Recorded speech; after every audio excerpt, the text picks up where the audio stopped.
Tiens, Bonjour à tous, il est 16 heures. Et bien voilà, c'est parti. On est donc le 24 février, il est 16 heures et c'est qu'avec un très grand plaisir que nous ouvrons la deuxième édition de nos webinaires dédiés au développement touristique des destinations.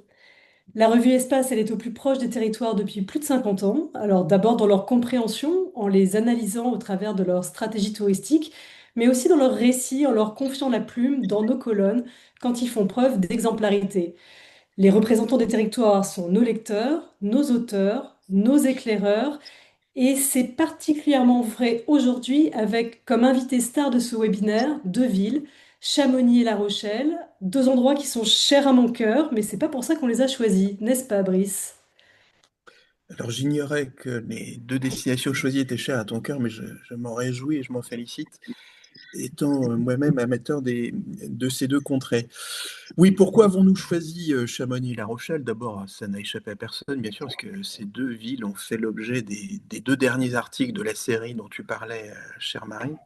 Et l'article sur La Rochelle a été publié hier, mais ça n'est pas simplement le prétexte de la publication, c'est bien au moins trois raisons pour lesquelles on a décidé d'unir le destin de Chamonix et La Rochelle cet après-midi. La première raison, c'est que ce ne sont pas simplement des destinations, ce sont des villes et des territoires vivantes.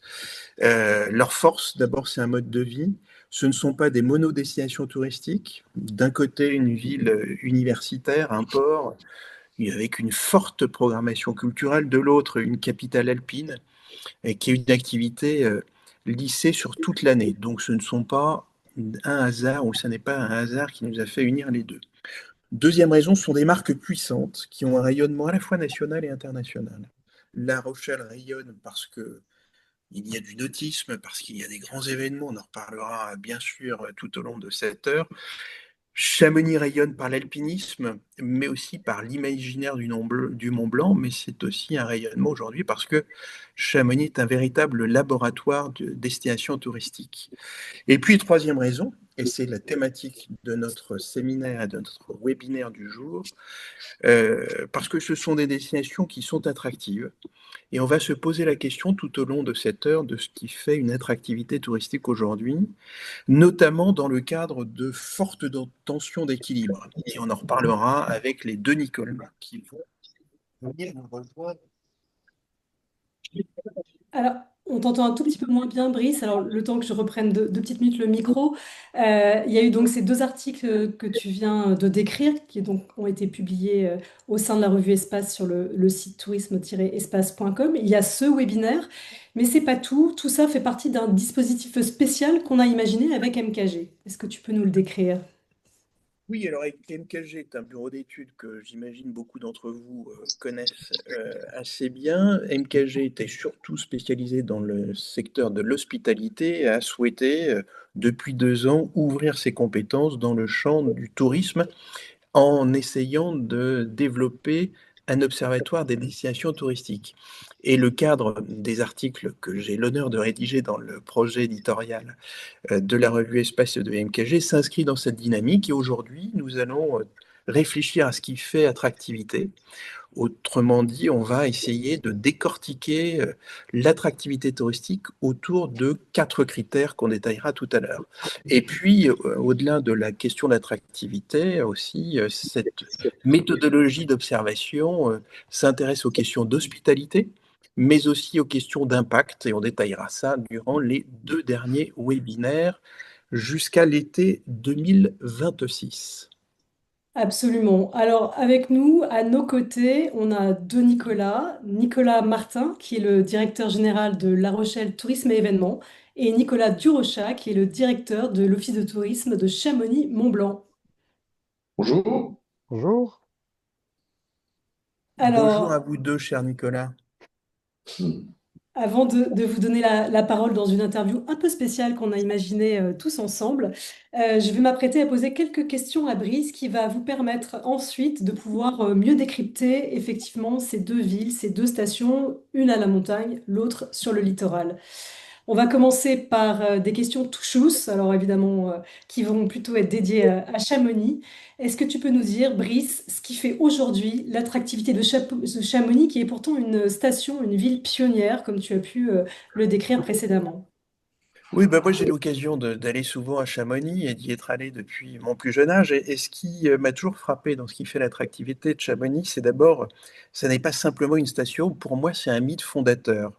La montagne n'est pas à Chamonix un simple décor, mais c'est une expérience, celle de la haute altitude, la verticalité, les glaciers, l'aiguille du Midi, le Mont Blanc et bien sûr l'aventure de l'alpinisme.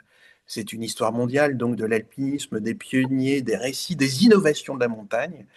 C'est Chamonix qui a inventé en partie le récit moderne de la montagne et on le verra avec Nicolas tout à l'heure, ce récit continue de s'écrire. C'est aussi une destination capitale qui, malgré peut-être que certains peuvent penser, qui est ouverte toute l'année et qui a notamment, depuis quelques années, inversé les flux et est devenue une véritable destination estivale. On en reparlera tout à l'heure. C'est aussi une attractivité qui se renouvelle, Chamonix, et c'est ça aussi qui est intéressant. Bien sûr, les sports d'hiver, mais l'outdoor, le trail, l'escalade, le ski, le freeride, mais aussi désormais le ressourcement, un tourisme de fraîcheur, des événements identitaires, bref, c'est aujourd'hui une véritable marque territoriale qui agrège bien sûr la commune, mais aussi l'ensemble de la vallée, l'ensemble des villages, les Ouches, Argentières, Valorcine, avec aujourd'hui une plateforme claire et une vision absolument évidente de la nature captivante, d'une histoire extraordinaire, mais c'est aussi une capitale vivante. Donc, pour moi, tous ces ingrédients, mélangés à différents degrés, constituent l'attractivité de Chamonix. Oui, un savant cocktail, effectivement, mais ce savant cocktail sert surtout à asseoir une fréquentation forte et un rayonnement international. C'est aussi ça la particularité de Chamonix. Absolument. Et pour une ville de moins de 10 000 habitants, on peut quand même noter un certain nombre d'éléments qui sont aujourd'hui, je crois, assez remarquables. D'abord, on est sur des volumes de fréquentation très élevés, j'allais dire relativement, non, très élevés, autour de 8 millions, 8 millions et demi de nuitées par an, répartis aujourd'hui de façon assez équilibrée, et on en reparlera tout à l'heure avec Nicolas. Plus de la moitié de ces nuitées durant l'été, un peu moins de la moitié durant l'hiver.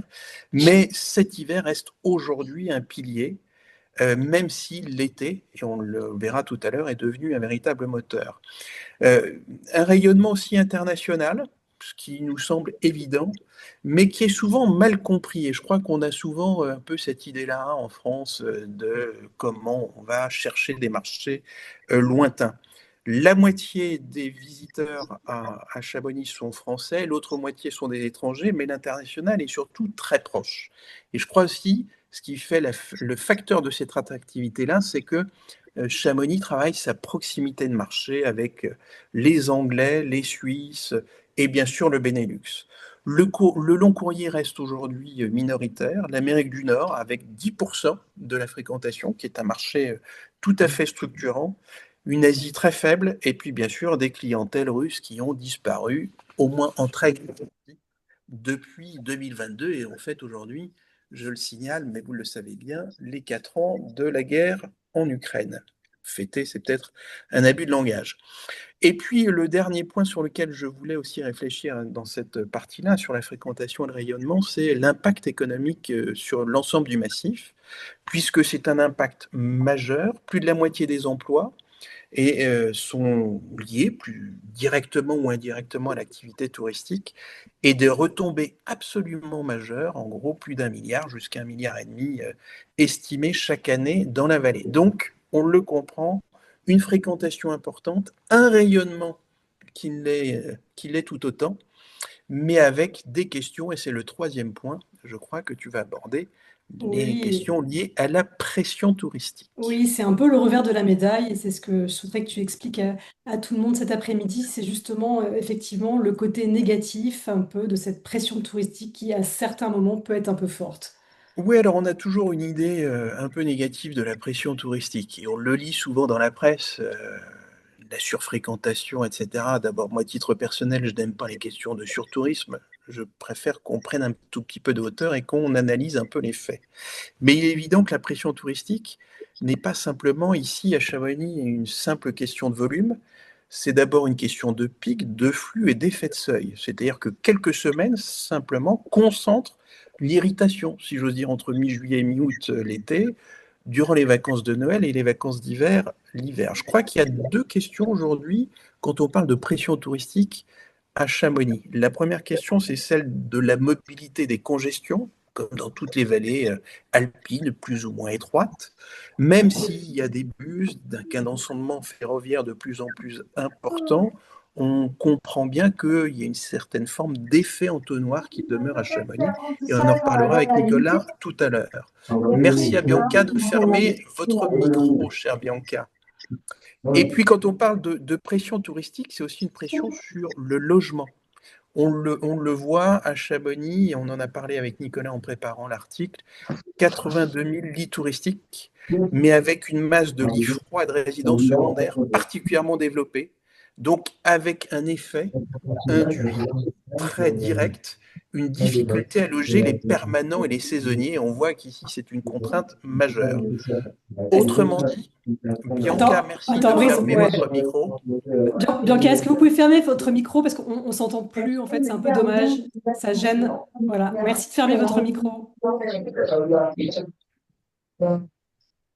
Alors, je vais quand même continuer en attendant que Bianca ferme son micro. Donc, quand on parle de pression touristique à Chamonix, bien sûr, on l'inscrit aussi dans un contexte d'évolution climatique. Et on peut dire aujourd'hui que Chamonix est devenu un véritable laboratoire de régulation, à la fois par l'encadrement des meublés touristiques, et on parlera bien sûr éventuellement des mesures d'urbanisme, un PLU plus restrictif, avec également une logique de réinventer sans étendre des outils de gestion des flux. Et puis, je crois aujourd'hui, pour finir, et si Bianca nous écoute, merci, merci de fermer votre micro. Quand on parle de pression touristique à Chamonix, c'est aussi un enjeu de fond, c'est l'acceptabilité du fait touristique, préserver ce qui fait l'attractivité, à commencer par la possibilité d'y vivre. Bref, pour synthétiser ce que je voulais vous dire autour de ces trois sujets de Chamonix, le défi, je crois, pour la vallée, c'est d'assumer d'être une destination monde tout en restant un territoire habité, en régulant la fréquentation, en protégeant les ressources et en sécurisant l'équilibre résidentiel. Merci, Brice. Alors, est-ce que quelqu'un de l'équipe Espace peut gérer l'histoire du micro, s'il vous plaît, pour qu'on ne soit pas perturbé, puisque Bianca, visiblement, ne nous entend pas. C'est un peu dommage. Voilà. Donc, après des réponses tout chousses, même en slalom, c'est le cas de le dire, Brice, bravo. Je te propose qu'on passe à l'interview franco, évidemment en hommage à La Rochelle et ses francopholies. Avec la même mécanique, les mêmes questions pour pouvoir comparer, c'est ça qui est intéressant. Avec tout d'abord, évidemment, une question sur l'attractivité structurelle de La Rochelle. Oui, alors, les Franco, bien sûr, un hommage indirect à Jean-Louis Foulquier, aux francopholies de La Rochelle. Alors, pour moi, ce qui fait l'attractivité de La Rochelle, d'abord, c'est sa diversité fonctionnelle, hein. C'est pas une ville balnéaire, c'est pas une station balnéaire, c'est une ville-port, c'est une ville universitaire, c'est une ville industrielle, mais aussi une ville culturelle et touristique. Donc, on voit qu'il y a une panoplie, une diversité d'identités particulièrement riche. Euh, mais c'est aussi une ville qui est très compacte. Et quand vous êtes déjà allé à La Rochelle, c'est ça qui est frappant la première fois qu'on descend du TGV à La Rochelle, c'est qu'on peut tout y faire à pied. Tout y faire à pied, tout y faire en vélo. Bref, c'est une ville qui est suffisamment compacte, une ville, on parle beaucoup de la ville du quart d'heure. Ben pour moi, La Rochelle, c'est la ville du quart d'heure touristique. Et puis pour moi aussi, la troisième activité, c'est cette diversification économique qui en fait une vraie force à la fois de vitalité et de non-dépendance aux activités touristiques. Et enfin, La Rochelle, c'est une question essentielle aussi. La Rochelle, c'est une ville qui a un événementiel qui joue un rôle structurant dans la vie locale, que ce soit les francopholies, dont on pourra parler avec Nicolas Martin, le Grand Pavois, le marathon, le deuxième marathon de France, et puis bien sûr le Stade Rochelais, la fameuse équipe de rugby, qui remplit son stade depuis plus de 10 ans, 18 000 spectateurs qui font vivre l'économie locale une à deux fois par mois, c'est évident. Donc tout ça, c'est l'ensemble des critères qui contribuent à une attractivité majeure, je crois, dans cette ville de La Rochelle. Une attractivité majeure avec une fréquentation forte, là encore, et un rayonnement qui dépasse effectivement le cadre de la ville, qui s'étend et que tu vas nous raconter. Oui, alors tout à l'heure j'ai donné quelques chiffres pour Chamonix, je vais en donner aussi quelques-uns pour La Rochelle. C'est la raison aussi pour laquelle on a souhaité rapprocher un peu les deux réalités. Et merci à Bianca qui a fermé son micro, je le vois. La Rochelle, ça représente environ 3 millions de nuitées taxées par an pour 7 à 8 millions de nuitées si on intègre les résidences secondaires et les flux mobiles. Donc ça veut dire qu'on est à peu près dans le même ordre de grandeur de nuitées entre La Rochelle et Chamonix. Le tourisme génère à peu près 600 millions d'euros de retombées économiques, c'est-à-dire la moitié de Chamonix et près de 9000 emplois, soit à peu près 11% de l'emploi local. Mais ce qui est intéressant, je crois, c'est la nature des flux. La Rochelle fonctionne comme un hub d'excursion. Elle capte des visiteurs qui vont vers l'île de Ré, vers Oléron, vers Rochefort ou la Vendée. Tous ne dorment pas sur place, mais ils consomment, ils fréquentent et ils circulent, notamment grâce aux 450 km de pistes cyclables. Bref, le rayonnement de La Rochelle est à la fois régional, par sa centralité dans les Charentes, national grâce à l'accessibilité TGV notamment, et international avec le nautisme et certains événements. Et on le comprend, elle bénéficie enfin d'une image très positive. Des études de perception, et on en parlera si vous le souhaitez, montrent un niveau élevé de fierté et de recommandation supérieur à beaucoup de villes comparables. Absolument, Brice. Alors, même question que pour Chamonix. Euh, Quelle est la pression touristique qui s'abat sur La Rochelle? À quel moment? Quels sont les irritants? Voilà, comment est-ce qu'on peut traiter ce sujet en ce qui concerne La Rochelle? Eh ben, c'est là que le sujet devient plus sensible, hein, quand on parle de l'attractivité touristique, bien sûr. L'attractivité crée de la valeur, mais également et surtout des tensions. La principale concerne à La Rochelle le logement. Les meublés touristiques représentent plusieurs milliers de logements, environ 22 000 lits. Alors, les milliers de logements, je laisserai Nicolas Martin en parler plus précisément que moi. On estime que c'est à peu près entre 7 500 et 8 000 logements, mais là-dedans, on intègre pas mal de maisons, de résidences secondaires qui sont louées simplement l'été. En tout cas, on voit bien que ça exerce une pression sur le parc résidentiel, notamment pour les étudiants et les actifs, et bien sûr avec un impact très direct sur le prix de l'immobilier. Il y a aussi la question des pics saisonniers, la congestion, le stationnement, la pression sur l'espace public, mais aussi sur les ressources. Et enfin, bien sûr, on voit qu'il y a un enjeu environnemental, et c'est là que La Rochelle aussi est tout à fait exemplaire, puisque à l'instar de ce que La Rochelle a fait en matière de mobilité douce depuis les années 70 et le fameux maire Michel Crépeau qui a fait construire le premier kilomètre, les 200 premiers mètres d'ailleurs, pour être très précis, de couloirs réservés aux autobus. En tout cas, en termes d'environnement, La Rochelle essaie d'anticiper avec des outils et notamment sa stratégie territoire zéro carbone 2040 et on voit que c'est absolument intéressant. Et enfin, et c'est pour ça que je souhaitais qu'on en parle aussi avec Chamonix, parce que je crois que la problématique est la même, que ce soit dans une situation littorale ou une situation de montagne. L'enjeu de La Rochelle et l'enjeu pour La Rochelle n'est pas tant d'augmenter les flux, mais bien de les piloter. Et je crois que La Rochelle aujourd'hui est un véritable tournant, passer d'une logique de croissance à une logique d'équilibre, d'où le titre de l'article. Je crois que La Rochelle est l'un des meilleurs exemples de métropole qui arrive à équilibrer la situation touristique. En un mot et en une phrase, je crois que la vraie modernité touristique de La Rochelle, ça n'est pas la croissance, c'est l'arbitrage. L'arbitrage, l'équilibre, ça, ce sont des notions qui sont chères à tous les territoires, ce sur quoi en tout cas tout le monde travaille aujourd'hui. Il y a un sujet qui est clé dans tout ça pour réussir à gérer cet ensemble, cet écosystème, c'est la mobilité. Et pour en parler, on avait envie de proposer un nouveau format, une interview croisée. Alors pas entre toi et moi, Brice, mais entre les deux Nicolas. Donc d'un côté Nicolas Durochat, de l'autre Nicolas Martin, Chamonix, La Rochelle.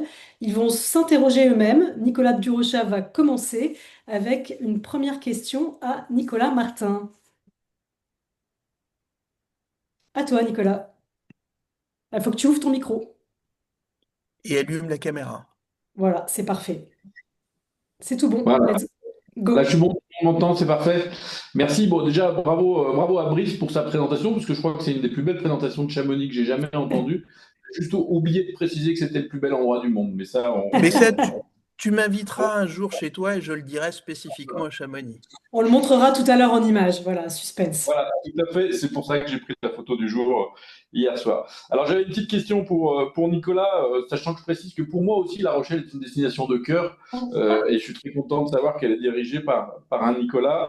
Alors, la question sur le sujet mobilité à La Rochelle, hein, pionnier de la mobilité douce, en quoi La Rochelle Océan Pass constitue-t-il un levier différenciant notre activité tout compte Excuse-moi, Nicolas. Marlène Renaud, Marlène, est-ce que vous pouvez éteindre votre micro, s'il vous plaît? Merci beaucoup. Bonjour, Merci. excusez-moi de vous interrompre, mais en tant que modérateur, vous pouvez couper tous les micros. Ouais, alors c'est pas nous qui avons la main, c'est pour ça que j'ai demandé à l'équipe Espace tout à l'heure de D'accord. bien vouloir le faire. Merci Christine, en tout cas, pour Merci beaucoup. la remarque. Cher Donc, Nicolas, Nicolas, en quoi La Rochelle Océan Pass constitue-t-il un levier différenciant notre activité tout en contribuant concrètement à la décarbonation des mobilités et des pratiques touristiques sur le territoire? Nicolas. Écoute, merci Nicolas pour cette question. Je te retourne le compliment. J'étais l'été dernier à Chamonix où je viens régulièrement en vacances. Et Alors, du coup, j'ai coupé.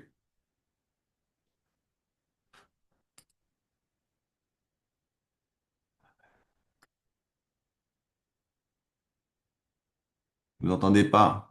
Par contre, ouais, ça a coupé le son de tout le monde.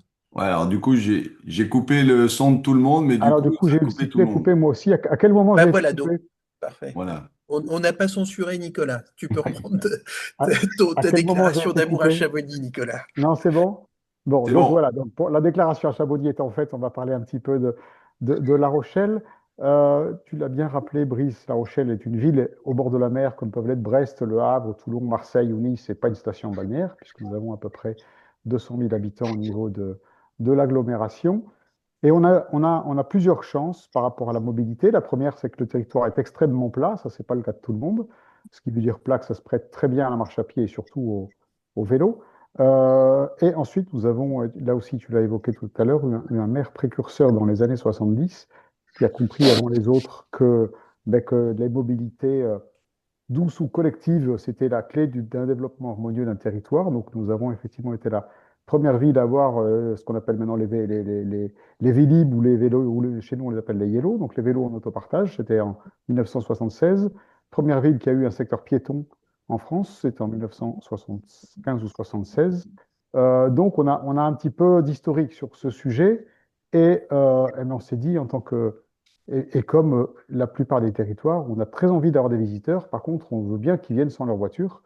On veut bien qu'ils viennent eux, mais de manière à laisser une empreinte carbone, en tout cas, la plus furtive possible sur notre territoire.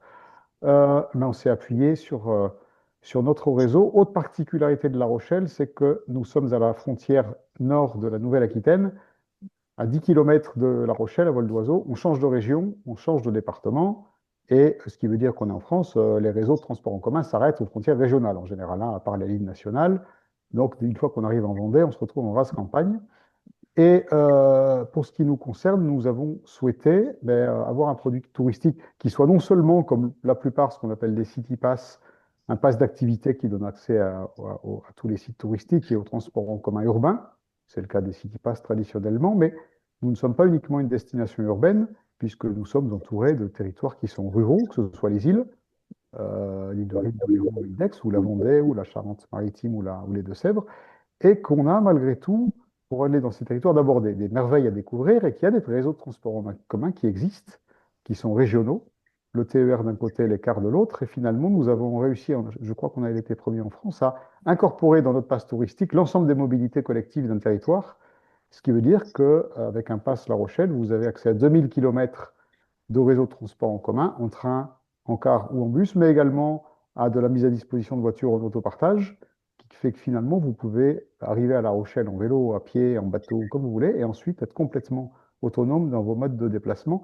Et c'est pour nous quelque chose de vraiment structurant, puisque notre volonté, tu le disais tout à l'heure, Brice, c'est d'être un hub, donc d'irriguer finalement tous les territoires environnants. Alors de façon très égoïste, c'est pour que les gens restent plus longtemps chez nous, hein. Moi, je ne fais pas ça pour faire plaisir à mes voisins vendéens, même si je les aime beaucoup, mais très égoïstement, plus ils vont rester longtemps chez moi, plus ils vont aller visiter les voisins. et puis ils vont rester longtemps chez moi, et puis ils vont aller dans les restaurants de La Rochelle, visiter, dormir dans les hôtels ou les hébergements de La Rochelle. Donc c'est vraiment ce qui nous intéresse.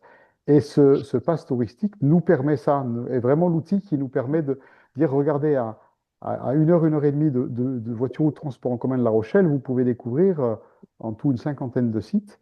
Euh, et ça, c'est vraiment le cœur du réacteur, avec aujourd'hui, malgré tout, les limites de tout cela. Et c'est là où il faut être aussi très, très modeste. Nous avons vendu l'année dernière à peu près 4000 cartes. Si on veut peser sur le territoire, il faut en vendre 400 000. Enfin, en tout cas, au minimum 40 000. Donc, la plupart des territoires, ou maintenant, en tout cas urbains, ont des city pass. Je connais certains de mes collègues qui en vendent 300 ou 500 par an. Les villes qui sont en avance là-dessus, Paris, Lyon et Bordeaux, c'est entre 30 000 et 50 000. On est malgré tout encore très très loin du compte. C'est-à-dire qu'on a des produits marketing et touristiques qui sont intéressants, mais si on veut vraiment passer un impact sur le territoire, il va falloir qu'on arrive à avoir un effet de volume qui soit beaucoup plus important. Et ça, c'est notre véritable enjeu pour les années à venir. Alors Nicolas, Nicolas, peut-être un petit complément à la question de l'autre Nicolas, et excuse-moi Marie, et ensuite tu pourras peut-être... c'est quoi votre stratégie justement pour développer, tu disais passer de 4 000 à 40 000, ou ensuite 40 000 à 400 000, quelle stratégie adoptez-vous pour que ce pass devienne un véritable facteur d'attractivité touristique à l'échelle de la métropole? Alors, d'abord, un rappel, j'aurais peut-être dû commencer par ça, même si ce n'est pas le cœur du sujet d'aujourd'hui. Globalement, nous avons mesuré l'empreinte carbone du tourisme sur notre territoire et les 3 postes les plus émetteurs. Le premier, sans surprise et de loin, à 85%, c'est le transport pour venir chez nous. Le deuxième, c'est l'alimentation. Et on a mis en place notamment beaucoup de cursus de cours de cuisine végétarienne ou décarbonée pour les restaurateurs.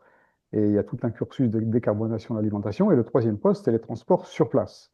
Donc, en touchant sur l'alimentation et sur les transports sur place, on espère bien effectivement faire baisser l'empreinte carbone. Et si on traite bien les transports sur place, on peut aussi espérer qu'ils vont venir du coup chez nous en train et non pas en voiture, par exemple. Et donc, on fera aussi baisser le premier poste émetteur. En fait, la clé, c'est vraiment pour moi, d'abord la qualité intrinsèque du produit. C'est que plus on rajoute, plus on injecte du transport dans le produit, plus les gens le prennent en réalité. Et il faut que ce soit attractif économiquement. Et il faut qu'il y ait une véritable incitation à prendre tous ces systèmes de transport plutôt que sa voiture. Donc finalement, nous sommes en lien avec la stratégie de l'agglomération, qui, comme beaucoup de territoires, manie à la fois la carotte et le bâton. Alors le bâton qui génère évidemment quelques crispations, c'est de plus en plus compliqué à La Rochelle, comme dans beaucoup d'endroits, de circuler en voiture, et pour de bonnes raisons. Et la carotte, j'allais dire, c'est nous. C'est ce produit-là. Donc il faut vraiment qu'on est en train de travailler sur les 2 leviers pour dire le fait que vous ne veniez pas en voiture, ce n'est absolument pas punitif. On vous permet de venir en voiture parce qu'on a l'alternative. Parce que dire à des visiteurs, et on voit beaucoup de territoires qui aujourd'hui sautent comme des cabris en disant bas carbone, venez chez nous, mais qui n'ont pas de réseau de transport en commun, notamment toutes les zones rurales. L'idée, c'est de dire venez chez nous sans votre voiture, mais parce qu'on a de quoi vous proposer une alternative, et elle existe et elle est réelle. Alors, on n'est pas les seuls, mais nous, c'est complètement, effectivement, intégré. C'est que finalement, les paroles et les actes se suivent. Comme disait, je crois que c'est Montaigne qui disait il est toujours intéressant quand les actes et les paroles vont ensemble. Alors, c'est plus la citation exacte, mais c'est ça l'idée. moi, juste une petite question, Nicolas. Est-ce que, avec ces 4000 passes déjà vendus, est-ce que vous avez réussi à mesurer l'impact de ces passes? Est-ce que concrètement, économiquement, vous avez quelques chiffres, quelques indicateurs à partager Oui, avec nous? oui, on a des choses très intéressantes. Notamment l'année dernière, on a rajouté, parce on a fait par étapes, l'année dernière, on a rajouté tout le réseau de cars régionaux. Et il y a 2 ans, on avait rajouté le réseau de TER. On s'est rendu compte qu'en rajoutant le TER, par exemple, pour aller à Saintes, on a triplé le nombre de personnes qui vont à Saintes avec le pass. Et nous, ça nous intéresse parce qu'on a aussi doublé le nombre de passes 7 jours qui sont vendus. Puisqu'au-delà du nombre de passes, ce qui nous intéresse, c'est la durée du pass. La première année, le pass le plus vendu était sans surprise le 48 heures. On n'a pas de pass 24 heures. Hein. Ça, c'est un choix délibéré pour ne pas créer un appel d'air pour la clientèle qui vient à la journée. Et en 4 ans, progressivement, c'est le pass 7 jours qui est devenu le plus vendu et de loin. Et on se rend compte que plus on rajoute de transport et plus on rajoute des sites éloignés de La Rochelle, plus la durée augmente, et ça, c'est vraiment le cœur du réacteur. On a vu aussi l'année dernière, on a rajouté les cars régionaux, que le nombre de trajets vers l'île de Ré a explosé, toujours en car. Et là aussi, ça a poussé un certain nombre de visiteurs à prendre un pass 7 jours plutôt qu'un pass 48 ou 72 heures. Donc des objectifs déjà atteints grâce à ce pass. Si Nicolas Durocher n'a pas d'autres questions pour Nicolas Martin, on va inverser les rôles. Est-ce que c'est OK? C'est bon comme ça? Alors C'est bon. Nicolas Martin, maintenant à Nicolas Durocher, une question aussi sur la mobilité à Chamonix, qui est, elle, dans un territoire complètement différent et qui gère la mobilité également différemment. La mobilité de Chamonix que je connais bien, puisque c'est vrai que c'est un territoire en plus où on peut beaucoup circuler en bus. Il y a un réseau qui est absolument extraordinaire. Mais voilà, pour être plus précis sur la question, est-ce que la mobilité peut devenir le levier central d'un nouvel équilibre territorial à Chamonix, entre transport collectif, report modal, gestion des pics, intermodalité, vallée-station, régulation automobile, etc. Alors, ta question est vaste. Ta question est vaste et effectivement, déjà le sujet de la mobilité dans la vallée de Chamonix, c'est pas un sujet d'actualité, c'est pas un sujet contemporain, c'est un sujet de toujours. Puisque au XVIIIe siècle, on se posait la question de comment venir en diligence et quel tracé de sentier de diligence il fallait tracer dans la vallée pour accéder à la vallée. En 1901, on construit le train du Montanvert pour accéder à la magnifique mer de glace. 1908, l'arrivée du train dans la vallée en provenance de la Suisse. Et dans les années 50, on construit des téléphériques que tout le monde connaît aujourd'hui pour accéder à la haute montagne. J'ai envie de dire, avant, on était dans la logique de dire comment on fait via la mobilité pour accéder à la vallée. La question aujourd'hui, effectivement, et c'est une vraie question de société et d'équilibre de notre société vallée de Chamonix. La question aujourd'hui, c'est comment mieux se mouvoir dans la vallée et c'est comment mieux cohabiter grâce effectivement à ce réseau de transport qui est, j'ai envie de dire, on va dire qui est le sujet qui cristallise un petit peu toutes les difficultés de cohabitation entre tourisme et habitants. Et ça, pour que ça fonctionne bien, il y a un certain nombre de questions. Alors là, on est proche des élections municipales, donc il ne faut pas trop que je m'avance, mais il y a un certain nombre de questions qui se posent. Je pense, en tant que directeur d'office de tourisme, en tout cas, j'ai la naïveté de croire, et c'est le travail que les élus font depuis des années. Et quand je dis depuis des années, je rappelle que aussi dans la vallée, le transport est gratuit depuis les années 80 avec le dispositif carte d'hôte. Donc on a un transport train qui est vraiment l'épine dorsale de notre réseau de transport dans la vallée, qui est bonifié après par un réseau de transport bus. Et tout ce réseau de transport est offert en échange du paiement de la taxe de séjour dans tous nos hébergements marchands. Et ça depuis les années 80. Donc on était déjà dans cette logique d'innovation. Et là aujourd'hui, puisqu'on le sait, les deniers publics fondent un petit peu comme neige au soleil, ce qui est le cas un petit peu en ce moment.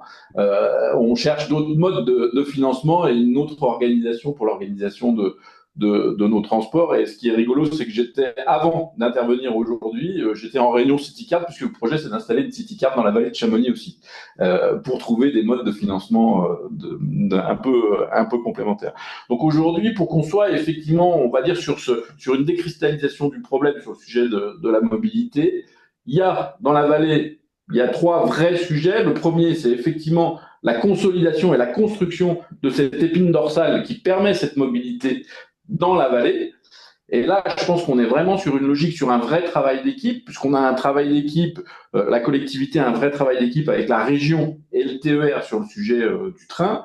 Le maire et la région viennent de confirmer, le maire président de la communauté de communes, parce qu'on est sur un territoire intercommunal, on vient de confirmer de nouveau un investissement de 72 millions d'euros sur le train qui permettrait d'atteindre presque le fantasme d'il y a une quinzaine d'années de la mise en place d'un tram-train à l'échelle de la vallée de Chamonix, avec un cadencement qui redescendrait à 20 minutes.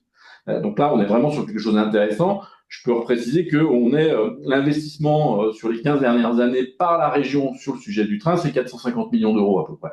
Donc on est vraiment sur cette logique de travail d'équipe entre cette structure régionale et la collectivité sur le train. Ce travail d'équipe, il est poursuivi sur la question du transport bus. Et là, le travail d'équipe, c'est collectivité, exploitant, remontée mécanique, avec une délégation de service public qui est calibrée à peu près à 10-11 millions d'euros chaque année, ce qui correspond grosso modo à une DSP bus d'une ville de 90 000 habitants. Et là, on a vraiment, il y a un travail depuis le renouvellement de cette DSP, il y a un travail qui est fait avec les remontées mécaniques qui mettent quand même sur la table 3 millions d'euros sur ces 10 millions d'euros, donc qui cofinancent la DSP transport bus pour amener, consolider cette épine dorsale et pour construire, essayer de dissocier un petit peu la problématique transport habitant, l'offre de transport habitant et l'offre de transport touristique, donc avec la construction d'un réseau de skibus qui n'existait pas avant, et la construction, à partir de l'épine dorsale, d'un réseau de navettes qui vient desservir les villages. Donc on a gagné aussi cette dynamique de transport. Donc aujourd'hui, avec la densification de notre réseau de transport, on est sur cette logique d'essayer de trouver un bon équilibre entre mobilité des habitants et mobilité de nos touristes. Après, il y a deux autres sujets sur le plan mobilité. Le premier, c'est de rendre invisible un petit peu l'intermodalité, donc avec le travail avec cette carte d'eau. Donc on est sur une City Pass, City Card mobilité et mobilité premium qui permettra de passer, comme vous le faites sur le territoire de La Rochelle, de passer d'un bus, d'un train à un vélo ou autre mode de transport. Et en parallèle de ces sujets de mobilité, parce que quand on parle mobilité, on parle beaucoup de réseaux de transport en commun, mais je crois que, et c'est la vraie question aujourd'hui, dans la vallée de Chamonix, qui est une vallée étroite, il faut qu'on assume notre capacité à réguler. Il y a aussi cette question-là, hein, c'est la troisième question. Et réguler, ça veut dire mettre en place parfois aussi des dispositifs de stationnement, parce qu'on ne parle pas que du transport en commun, c'est des dispositifs de stationnement en entrée de vallée, c'est une politique tarifaire de stationnement qui est assumée, avec peut-être une capacité à yielder nos tarifs de stationnement, et c'est faire comme l'ont très bien fait les Italiens, hein, on se prend quasiment une amende chaque fois qu'on va en Italie, avec la mise en place de ZTL sur certaines parties du territoire. Voilà. Donc c'est au prix de ces trois gros efforts qu'effectivement le sujet mobilité va permettre cet équilibre entre fréquentation touristique et vie locale, et ça ne sera qu'à ce prix-là que notre tourisme deviendra durable et acceptable. Deux petits compléments de questions qui me viennent à l'esprit, Nicolas. Premier sujet, est-ce qu'il y a eu des études sur le lien entre ces évolutions de mobilité et l'attractivité de la destination? Autrement dit, est-ce qu'il y a eu des demandes? Est-ce qu'on voit qu'il y a une offre qui va être consommée par les visiteurs? Première question. Et deuxième question, est-ce qu'il y a un bon modèle, par exemple en Suisse? Vous êtes un territoire frontalier avec l'Italie, tu viens de le dire, mais aussi avec la Suisse. Est-ce que la Suisse peut inspirer la vallée de Chamonix, mais peut-être d'autres territoires, et parmi ceux que les participants représentent cet après-midi, est-ce qu'il y a des bons exemples en Suisse, par exemple, d'organisation des mobilités et le lien entre mobilité et attractivité de la destination? Alors oui, il y a effectivement des bons exemples, j'y reviendrai après. Sur les études, on est très pauvre en études, puisque finalement, l'offre de transport était offerte avant avec le dispositif carte d'eau qui n'était pas numérisé. Donc, on n'a pas de données d'usage de notre réseau de transport en commun. On a un recul d'à peu près 1 an et demi, puisque depuis 1 an et demi, dans le cadre de la nouvelle DSP transport bus, effectivement, on a des données de fréquentation. Et on se rend compte que, effectivement, la capacité de nos touristes à anticiper leur mobilité, donc à acheter des titres séjour, enfin des titres transport plusieurs jours à tarif réduit avec la carte d'hôte, parce qu'on a quand même un tarif réduit avec la carte d'hôte, aujourd'hui reste infime. On parle de 10 000 titres achetés sur une année, alors même que en parallèle, le réseau de bus vend 190 000 titres unitaires. Donc la capacité à anticiper la mobilité pendant le séjour reste très faible, malgré le fait que la commercialisation et le réseau soient plutôt très bien organisés. Après, sur le deuxième sujet, qui est les bons exemples, c'est vrai qu'en tourisme de montagne, alors on n'aime pas quand on dit ça, mais on va souvent chercher les bons exemples en Suisse et en Autriche. On a la chance de participer à une association Best of the Alps qui nous permet d'échanger sur tous ces sujets-là. Et effectivement, je pense que le bon exemple le plus abouti sur le sujet de la mobilité, c'est Zermatt, qui aujourd'hui en a fait son positionnement touristique, puisque Zermatt n'est accessible qu'en remontée mécanique. N'est pas accessible en voiture. Et ça, aujourd'hui, c'est vraiment quelque chose qui a été construit et accepté par la population locale et par les socioprofessionnels, mais parce que ça a été très, très bien organisé. Je pense qu'on a aussi, en Autriche, on a des bons exemples. Enfin, il y a Innsbruck qui a remodelé complètement sa mobilité pour les habitants à destination des touristes sur un modèle, on va peut-être pas rentrer dans le détail, mais qui est plutôt intéressant. Et la question de la mobilité en amont des Jeux Olympiques a été aussi très très bien, on connaît très bien nos copains de Cortina. La mobilité en amont des Jeux Olympiques a aussi été très très bien travaillée sur Cortina. Mais du coup, ce qui est intéressant, c'est que une bonne mobilité bien marquée devient un vrai marqueur de positionnement touristique. On parlera tout à l'heure pour finir des JO. Cher Marie. Oui, super. Merci beaucoup. Merci Nicolas de cet éclairage. On vous a proposé à chacun de faire la photo du jour, de nous envoyer une image capturée, alors soit hier soir, soit ce matin, pour montrer quelle était, voilà, en temps réel, quasiment en temps réel en tout cas, la réalité de votre ville, de votre station. Alors voilà, on n'est pas à la télé, mais je vais demander de Alors, pouvoir Nicolas partager Martin m'a dit qu'il devait l'écran. s'éclipser quelques minutes, Oui, donc on ça va y est, peut-être je suis commencer. là. Ah, t'es là, Nico? Je Très surveille un bien. instant. Très bien. Alors, je commence par Chamonix. Est-ce que vous voyez tous mon écran? Est-ce que vous voyez la station de Chamonix, en tout cas le On Mont voit Blanc? parfaitement cette superbe météo touristique de Donc, Chamonix.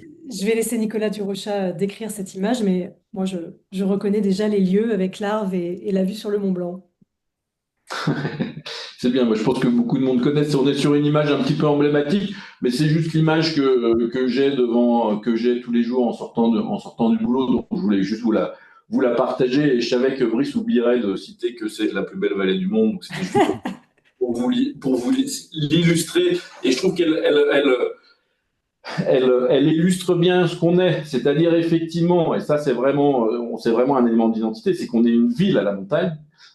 Et ça, c'est vraiment ce qui fait nos forces, notre force. Hein. La vallée de Chamonix, c'est 14 000 habitants et c'est 82 000 lits touristiques. Hein. Donc, on est vraiment sur un espace urbain très fort, mais très fort avec une nature très identitaire et très forte, qui est vraiment marquée par cette verticalité des aiguilles, par ces paysages de glaciers qui tombent sur la vallée, et ça c'est un petit peu unique aujourd'hui dans l'offre touristique des stations des destinations de montagne. Et effectivement, ce qui fait aussi notre force, c'est cet élément qui est l'eau. Et c'est pour ça que j'ai pris cette photo au bord de la rivière, parce que l'eau chez nous fait beaucoup de sens. Bon, d'ailleurs, on est un grenier à eau potable pour la France. Et l'autre élément sur cette photo que je trouve intéressant, c'est qu'effectivement, on a la chance d'avoir deux phares. Le premier qui est le Mont Blanc, couru par quand même tous les alpinistes aussi du monde entier, et on la voit pas parce qu'elle est un petit peu cachée dans les nuages, mais on a l'aiguille du Midi que certains tour opérateurs asiatiques, et j'aime bien cette image, nomment le point d'acupuncture de l'univers. Donc voilà, on a C'est beau. tous les éléments. Et comme on est en pleine vacances scolaires encore, est-ce qu'en 30 secondes, une minute max, est-ce que tu peux nous faire un petit point sur justement les vacances scolaires, la fréquentation actuelle, comment ça se comporte cette année par rapport à peut-être l'année dernière ou les années précédentes? Ouais, alors on n'est pas sur l'année du siècle. On a connu en sortie de Covid effectivement des excellentes saisons qu'on n'arrivait pas à comprendre d'ailleurs tellement elles étaient bonnes, même si le train de succès et de redémarrage de notre activité avait attaqué avant le Covid. Et là, ce qui est compliqué pour nous cette année, enfin pour toutes les stations, hein, c'est que sur les vacances de février, les principaux bassins émetteurs sur les zones de vacances françaises et sur les zones de vacances étrangères se concentrent sur 2 semaines, la semaine 2 et la semaine 3. Donc on a une semaine 1 et une semaine 4 qui sont plutôt pauvres. Et au final, même des semaines 2 et 3 un petit peu décevantes, puisque, et on attend en contrat en fin d'année, mais il semblerait qu'il y ait un vrai recul de la clientèle française, amorcé depuis 2 ans, qui est déjà un petit peu significatif, qui s'est confirmé l'année dernière, mais là, il semblerait qu'il y ait un vrai gros recul de la clientèle française, et je sais que que mes copains des autres stations partagent aussi cette analyse. Ok, très bien, Nicolas. Je propose de partir sur la façade atlantique. Alors, je vais essayer de faire la manip. Vous me dites si ça va toujours. Hop, je repartage, pardon. Et là, Allez, voilà, une autre pareil. météo touristique du jour, cher Nicolas. Alors, je l'ai pris ce matin en arrivant à l'un de mes 3 bureaux, parce que moi, je suis un peu nomade. Et on avait, au-delà d'être directeur d'office de tourisme, je suis le directeur des deux palais des congrès de La Rochelle. L'un des deux, qui s'appelle le centre de congrès Georges Pernaut, est au port des Minimes. Et ce matin, on avait Sa Majesté le Soleil qu'on n'avait pas vu depuis 3 mois et qui nous a fait le plaisir d'une belle apparition. Et donc, quand je suis arrivé, j'ai pris cette belle photo. Donc là, on n'est pas au cœur de ville, mais pas très loin. On est dans le port des Minimes, qui est le premier port européen de plaisance, avec 5000 anneaux, majoritairement des voiliers. Il faut dire qu'on a un plan d'eau magnifique pour ceux qui aiment la voile entre l'île de Ré, l'île d'Oléron, l'île d'Aix et La Rochelle. Euh, et ce port des Minimes, mais plus largement la mer, de même que le Mont Blanc est l'élément central et structurant de Chamonix, chez nous évidemment, c'est l'océan Atlantique qui est notre point fixe, on va dire. La ville lui doit tout. C'est une ville qui est une ville de marchands à l'origine, qui a été créée du commerce, du sel à l'origine, puis du vin et de plein d'autres choses maintenant. Et donc tout nous ramène à la mer d'une manière ou d'une autre. Et nos visiteurs, ce qu'ils apprécient aussi, certes nous ne sommes pas Venise, mais la mer elle est partout, et y compris une partie de notre réseau de bus, c'est des bateaux électriques. Donc ça fait vraiment partie, et moi j'entends de mon bureau, dès qu'il y a un peu de vent, le vent dans les drisses, et c'est toujours très très très très agréable. Je confirme, c'est un des plus beaux bureaux que j'ai eu l'occasion de Ah, il est pas fréquenter mal. ces dernières années avec très très belle vue. Alors peut-être pas une question sur la saison, Nicolas, puisque c'est un peu à contre-courant Mm. pour vous, mais conditions météo ces dernières semaines ont été un peu compliquées sur l'ensemble de la destination, un peu en dehors de La Rochelle. Est-ce qu'on peut faire un petit point? Parce que là, il fait beau, effectivement, mais ça Mm. faisait 3 mois que c'était pas le cas. Il y a eu des inondations. Est-ce qu'il y a eu des difficultés que tu aimerais partager? Oui, alors d'une manière générale, j'ai souvent tendance à dire, et je ne suis pas le seul, que dans le tourisme, on fait un métier de paysan. C'est-à-dire que le patron, finalement, c'est le ciel. C'est valable en station. Moi, j'ai bossé aussi 10 ans en station de ski. C'est valable au bord de la mer, hein. On peut faire toutes les campagnes de pub qu'on veut. On peut faire un super site internet et faire des salons partout. S'il fait pas beau, s'il n'y a pas de neige en montagne ou si chez nous il n'y a pas de soleil, les gens ils viennent pas, ou ils viennent, ils restent moins longtemps. Donc il faut être très modeste. En revanche, il y a des leviers que l'on peut actionner qui sont beaucoup moins météo-dépendants, c'est la clientèle de tourisme d'affaires et les groupes. Parce qu'une fois que vous avez réservé pour un congrès, on ne vient pas pour le beau temps, on est content s'il fait beau, mais on vient quand même s'il fait pas beau. Donc toute notre activité hivernale, elle est beaucoup dédiée effectivement au tourisme professionnel, aux événements professionnels, et d'autant plus dans mon cas où j'ai en charge les deux palais des congrès. Et là, on a une météo qui est bien orientée, on a un bon carnet de commandes aussi bien cet hiver que pour les mois qui viennent. Et autant sur le tourisme de loisirs, c'est tous les ans un peu la boule de cristal. Les vacances scolaires, notamment, elles sont de février ou de Pâques, de printemps, sont bonnes quand il fait beau, sont médiocres quand il fait pas beau. Même chose pour les ponts de mai, d'ailleurs. Autant sur la météo du tourisme d'affaires, elle est plutôt bien orientée pour cette année. Et évidemment, on espère que ça va continuer. Merci beaucoup, Nicolas. Donc, je vais arrêter le partage et on va passer à une autre rubrique. Et je m'adresse cette fois à Brice. Brice, est-ce que tu aurais un chiffre à retenir, celui que tu aimerais que tout le monde garde en tête à la fin de ce webinaire? Oui, alors j'ai pas de belles photos à vous projeter, même si je vis au bord de la Méditerranée, j'en suis désolé. Je vais vous donner deux chiffres qui sont nés du travail que j'ai mené avec MKG sur ce fameux MKG Score.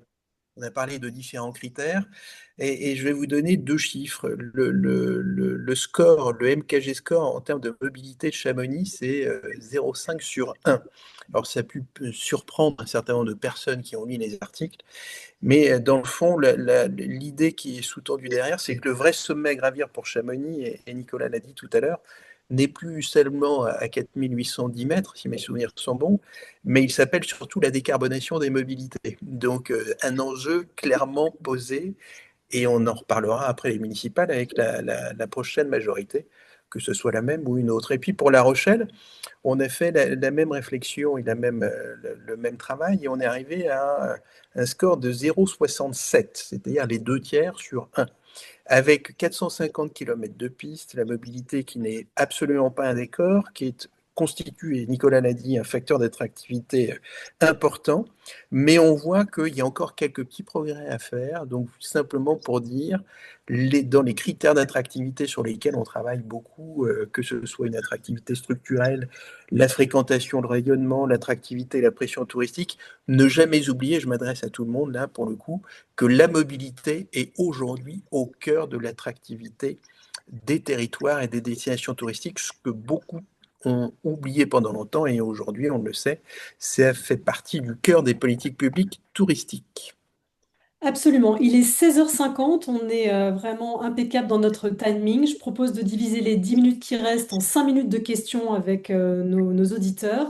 Voilà, 5 minutes de micro d'or. Brice, je vais te laisser animer cette partie. Et la dernière partie de ce webinaire, on la passera avec Vangelis Panayotis, qui est donc le patron d'MKG, qui nous a rejoint et qui a une conclusion un peu originale à faire avec vous tous. Brice, à toi. Oui, bah écoutez, j'appelle à la bonne volonté de chacune et chacun et si vous avez des questions à poser, posez-les sur le chat et je me ferai le porte-parole de certains ou certaines d'entre vous auprès des deux Nicolas. Pas plus de 3 questions, j'en ai reçu au moins 2 par mail. Et la première question, je pense que c'est une question qui intéresse beaucoup de personnes, c'est la façon dont on peut financer aujourd'hui les mobilités touristiques. Je sais que c'est un sujet qui intéresse Nicolas Durocher énormément, on en a parlé il y a quelques jours encore. Donc, est-ce que vous pouvez nous dire tous les deux, Nicolas, comment la mobilité touristique pourrait être financée en dehors et dans une politique de désengagement des subsides publics, comment on peut à l'avenir financer les mobilités touristiques? Première question. Allez, Nicolas D'accord. Durocher. Ouais, je me lance. Chez nous, il l'a été jusqu'à présent par une vraie dynamique sur la perception de la taxe de séjour via le dispositif carte d'hôte. Maintenant, pour monter la marche du dessus, ça s'avérait un petit peu compliqué. Donc, on a évoqué l'idée tout à l'heure de mettre en place un dispositif CityCard avec à double détente un CityCard Premium avec une offre qui viendrait compléter la mobilité, mais une CityCard mobilité. En fait, on pense que alors ce qui est compliqué, c'est qu'on n'a pas de capacité à créer une taxe en local.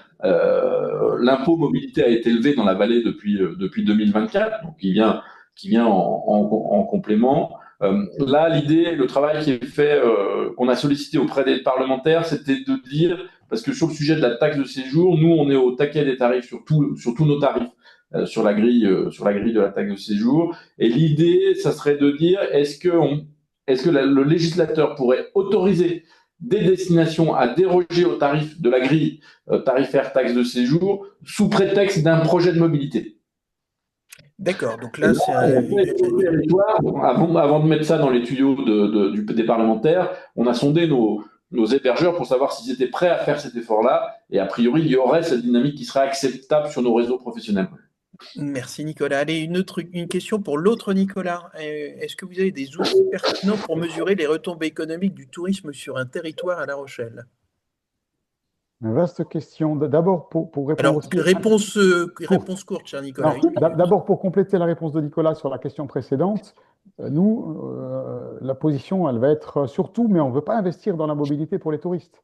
On investit dans la mobilité pour les habitants, et si c'est bien fait, ça va profiter aux touristes. Mais voilà, comme tout territoire urbain, à Paris, ils n'ont pas fait le métro et le RER pour les touristes, ils en profitent, mais ce n'est pas fait pour eux, à la base. Même logique, on n'investit pas pour le touriste sur le transport, on investit pour les habitants, et si c'est bien fait, ça profitera aux touristes. C'est la même philosophie. Pour la mesure, aujourd'hui, alors, sur la partie nuitée, c'est assez facile. Ce qui est compliqué aujourd'hui, on est en train de mettre en place notamment un observatoire de la restauration. Et là aussi, je pense que les résultats vont être très observés, qui va nous permettre de dire, comme on le fait sur la nuitée, ben, la restauration cette année à La Rochelle ou cet été, c'est plus 10%, c'est moins 5%, plus tant de tickets et plus tant de couverts, tickets moyens, etc., par catégorie d'établissement, parce qu'on peut avoir la restauration traditionnelle qui est à moins 10%, quand du snacking est à plus 5%. Donc on est en train de monter tout ça avec un bureau d'études, avec le soutien d'Atout France, On a un autre sujet qui nous intéresse beaucoup, qui est, comme tous les territoires, qui est l'eau. Notamment comment on fait pour être capable de différencier finalement sur une consommation notamment estivale la part du tourisme, mais en mesurant aussi les autres parts, c'est-à-dire finalement le tourisme rapporté à la part de ceux qui remplissent leur piscine, c'est combien, rapporté à ceux qui arrosent leur potager, c'est combien. Il y a une volonté d'y arriver, la pente est longue et elle sera sinueuse, parce que c'est Allez, compliqué. merci Nicolas. On reparlera des retombées économiques lors du dernier webinaire, puisque ça fera partie des questions, et ça va être un lien avec la dernière question. Comment mesure-t-on et comment, à quoi, attends, j'ai perdu la question, c'est la méthodologie du MKG Score. Oui, voilà. Bah, écoutez, je vais vous dire très simplement, vous aurez la possibilité de lire la méthodologie sur tous les articles qui vont être publiés durant les prochains mois. Et puis, dans le numéro hors série qui paraîtra à l'automne prochain, vous aurez l'ensemble de la méthodo. Donc, on pourra vous détailler tout ça. 15 critères pour aider les politiques publiques, mais je vous en reparlerai plus précisément. Je vois le temps qui file. Et peut-être d'ailleurs, c'est un lien qu'on nous demande. Oui, le replay sera, le lien vers le replay vous sera envoyé très rapidement. Et Marie, je te laisse la parole avec le son du jour, et ce sera peut-être aussi une façon de pré-conclure ce webinaire avec Vangelis. Absolument. Est-ce que Vangelis, tu as ouvert ton micro? C'est bon? C'est OK? Super. Alors, on a demandé donc à Vangelis Panayotis de conclure ce webinaire d'une façon un peu originale, un peu différente. On lui a demandé de choisir un son, un chanteur, un musicien, une œuvre en tout cas, que pouvaient lui inspirer les deux territoires qui étaient nos invités d'honneur aujourd'hui, donc La Rochelle et Chamonix. Et Vangelis, avant que je lance la musique, parce que je finirai par ça, comme ça laissera un petit peu d'apesanteur pour terminer ce webinaire, est-ce que tu peux nous dire donc ce que tu as choisi et pourquoi surtout, en 1 minute 30.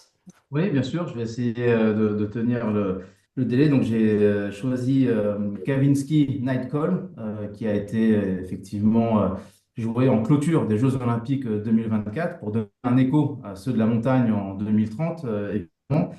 Dans cette musique, et je pense qu'on l'entendra, ça nous rappellera, on retrouve cette tension, cette maîtrise à la fois. Et qu'est-ce que ça traduit? Ça traduit bien les enjeux qu'on a discutés aujourd'hui, que ce soit au niveau des enjeux écologiques et au niveau de la pression touristique, mais également de la mobilité. On en a beaucoup parlé, et d'ailleurs, on reviendra abondamment avec plaisir sur les sujets de méthodologie, et que c'est un vrai challenge pour La Rochelle, pour Chamonix. Au-delà de ça, on a parlé aussi du fait que l'attractivité, ça crée de l'énergie. Et je trouve qu'on sent bien l'énergie dans cette musique là, mais on sent aussi quelque chose d'autre. C'est la musique qui a été le plus Shazamée au monde. Shazam, vous savez, c'est cette petite application pour connaître le titre d'un artiste, etc. Et donc, c'est celle qui a été le plus Shazamée au monde. Et ça montre qu'en France, on sait définir des standards, on sait définir des nouveaux réflexes, on sait être des hits sur tout un tas de références. Chamonix, c'est une référence mondiale quand on parle de mise en marché de la montagne, pas que du station de ski. Voilà. Et je crois qu'aujourd'hui, le génie français se traduit par une forme d'audace. Cette audace, avec moins de moyens publics, mais plus de coordination, plus d'intelligence collective, de continuer à creuser le sillon de ce qui est l'excellence en termes de pilotage des compétences de territoire sur le tourisme, qui est une de nos industries d'excellence. Et c'est pour ça qu'on avait vraiment envie de s'engager collectivement avec tout le monde pour définir ces nouveaux réflexes, être capable de dire demain, c'est quoi le bon pilotage, la bonne mesure de l'impact touristique sur les territoires. Et c'est comme ça que nous, alors, c'est pas un ego trip, c'est en fait, on n'a trouvé aucun autre nom créatif, donc on l'a appelé comme ça, mais c'est pas du tout. Voilà, on s'est dit, faisons simple. Et donc, je crois que c'est Je ça. monte le son au fur et à mesure, hein. Je ne sais pas si vous entendez la musique. Non, pour l'instant, on ne l'entend pas. Enfin, moi, je l'entends pas. Mais je peux la mettre, et juste pour conclure, de la même façon que la scène électro-française qu'on a appelée la French Touch a défini des nouveaux standards et sorti des choses classiques dans la musique, de la même façon qu'il y a d'autres choses où on a été distinctif, la French Connection, c'est moins glorieux, mais voilà, je crois que pour le French tourisme, on a quelque chose à raconter, et collectivement, je crois que c'est un vrai défi sur lequel on a envie d'aller ensemble. Si tu veux, je peux mettre la musique, Marie. Vas-y. On va bien entendre du coup, hein.